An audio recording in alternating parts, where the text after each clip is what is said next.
Yeah. Anyway, what have you been playing lately? So there's a game that I was able to finally get back onto the table. It has been 2 years near the top of my tower of shame of games that I want to be able to get out and play.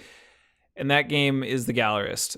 I posted about this game on social media. You guys showed your love for this game, and rightfully so. This game is amazing. The Gallerist, designed by Lacerda, designed and illustrated by Ian O'Toole, and published by Eagle Griffin Games. Just the trifecta. The trifecta, for reals. Like, I love those three together. It's the equivalent of, what's his name? Hold on, don't. Eric Lang, Yep. Adrian Smith, and Simon. Like those three, and then these three for the Gallerist, I just feel are two forces to deal with. I Yeah, love it. it's amazing. And they do such awesome work. Escape Plan is going to be kind of like the next game. I mean, I don't know if they've probably come out with stuff in the meantime, but like that is like Escape Plan. I'm totally pumped for. It's going to be here in a few months. Like, I'm going to be talking about it. We're going to be talking about it. It's going to be awesome. But Oh yeah. we're talking about the Gallerist here because this is a phenomenal game. In this game, you are essentially a art museum curator that has like a boatload of jobs. So essentially you are wearing many hats in this game, but it's all great because in this 2 to 4 player game, you will be discovering new artists, buying and selling paintings. You're going to be sending your little assistants to go do things at the international market, or a whole myriad of other different neat things. You'll be able to take the artists that you find and you can promote them, making their paintings that much better. The different types of things you can do at the international market is through all the different paintings that people commission you to do, or no, that you commission other artists that you purchase, that you sell. You'll be able to go to the market and be able to get like all these special little bonuses and things. It's so crazy. Here's the biggest thing about this game that I want to iterate. There's 4 different actions you can take. Well, there's 8, but there's 4 different places you can go. So you can like go up and promote an artist or hire an assistant. You can go to the international market to essentially do international markety things. You can go and commission. You can find a new artist or buy a painting, or you can get an order and sell a painting. So there's like, and you can't do the same action twice. So it's extremely simple. Like, you just have 3 other things that you can do in your turn. You just go to this place, you do it, turn's done.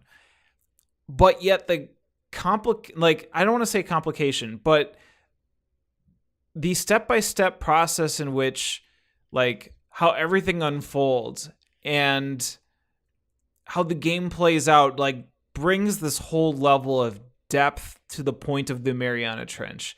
Like, this game is not easy, but it is so rewarding, right? I think currently the game has like a 4.0 in its complexity rating.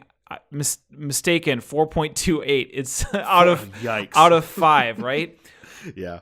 That is astounding to me, that you can have a game that you essentially have 4 actions, and we're not going to talk about like the executive actions, okay? Those are things that you can and cannot do, but just in terms of like what you mainly do, during your turn,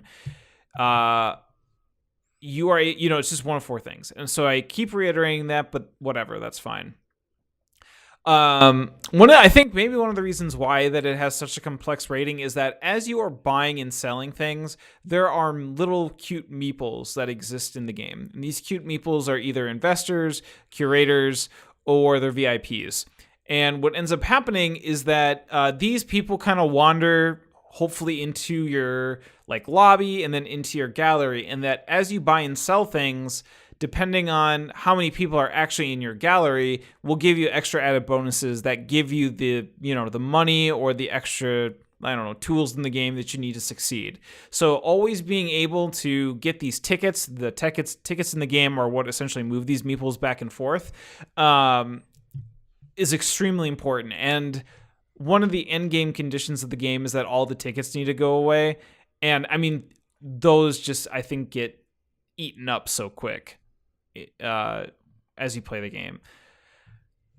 When we played, it was a 3-player game.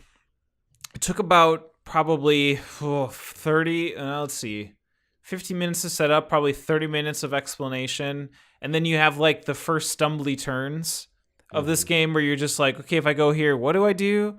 If I go here, what happens? But then 3, 4, 5 turns into the game, then, that's where the engine kicks in. And then you end up understanding, like, this is a game that lasts so long that I want it to last longer. Mm-hmm. Okay? Because it's like one of those things that, so once the game gets going, once it picks up, you start to play ahead and be like, okay, I have this piece of commissioned art that's going to net me this much money. But if I go and promote that artist, and then maybe if I go ahead and do this thing, I'll be able to go and sell it for this much and then get some other stuff that I need to do. So you end up like kind of naturally planning things out ahead, which is fine because, again, like the amount of actions, these simplistic actions you can do are so limited, which is great. But again, like everything that kind of happens, that depth, once you get into that specific action, is what really makes this so compelling. And like I said, when I was cursed with the teacher's curse, which is when you teach a game, normally you perform the worst. And that was the case. I got smoked in this game, like absolutely smoked. I think like I was less than double the. Oh, wow. Yeah. It was totally fine because, again, I completely enjoyed relearning and getting back into the flow of this game because I remember playing this like 2 years ago and being like, oh man, like once you finally get into it, it's great. And I was able to experience that yet again with the Gallerist. And it's so great too because with Escape Plan coming, I know the Gallerist is being reprinted with a bunch of new like scoring expansions and some things that were stretch goals from the previous Kickstarters that you could re-get into it. So I think that we're going to be starting to see copies of the Gallerist coming in this year, and I think it is going to be snatched up really quickly. I strongly recommend the Gallerist. Very much so. If you can get a hands on a copy, stay with it. It's a complex game. This is not easy, but I also think too that as you learn this game, whether you go through a rules tutorial video online or even just reference the rule book, I think it's a really great, well put together rule book because there's a lot of great examples and it's very cleared and fleshed out as far as what everything can do. I never had a problem with the rule book, and I think that's fantastic because I've been finding recently that rule books have been a little bit hard to interpret things. Oh, yeah. Oh, man. I want to put my love for this game in as well. Same thing. It's been probably 2 years since we played it, but my wife and I've only ever played 2 players with my wife. And I think we played it a few times back then and then not since. So I'm definitely going to have to relearn the game and everything. But I remember how much we loved that game. And we played it after loving Kanban as well. I don't know if you've played that one. No, I haven't played Kanban, but that one also I think I've seen reprints of too. Yeah, I think a new edition came out. I have the old. I think it's Stronghold did it. But his games, it's just even though they are complex, and they are definitely complex, there is a flow to them that once you find that flow, it just kind of flows. But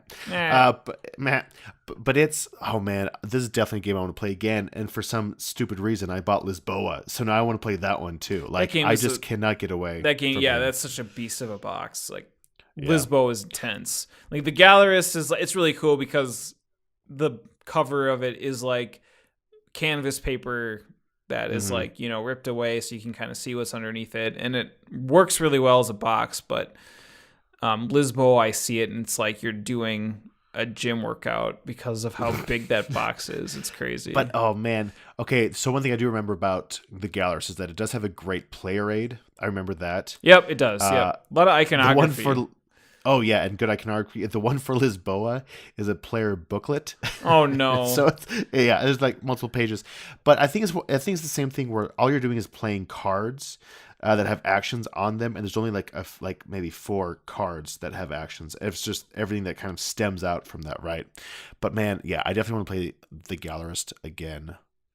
It's one of those games where I would need to play it multiple times, because it's such an investment to learn and to teach again. Yeah, it's one of those games that once I learned it, I can reteach it easily, and I just want to keep going back into it. But it's a commitment. Yeah. And Yeah, sadly, unless if I can convince a few friends in the next coming weekends to do it, I might be back in the same position that I'm at because, again, which we're going to talk about later in the show, there's just a lot of games that we have that we want to be able to get played. So until then, like, hopefully it'll come back out onto the table soon. But I'm just glad that I was able to get a couple of friends of mine to get together and play this again because it just sparked my love back for this game and for what Escape Plan I think is going to bring. I heard Escape Plan's not as complicated, which is fine. I don't care. I just forget sometimes how big of a fan of the Gallerist I am. Yeah. I think On Mars looks complicated. Well, the thing. It's a heavier one as well. And that was the thing too, because Terraforming Mars was great, and then there was little rumblings of On Mars, and I think I made up my mind that I was like, yeah, On Mars is going to be my jam. And that comes out in March for a Kickstarter. I'm going to be down to back that guy. I think. Yeah. And okay, we talked about playing Escape Plan online, and we really need to do that. Yes, we do. Okay, we'll do that. All right, that's awesome. Do you have anything else to say about that one? No, The Gallerist by Eagle Griffin Games.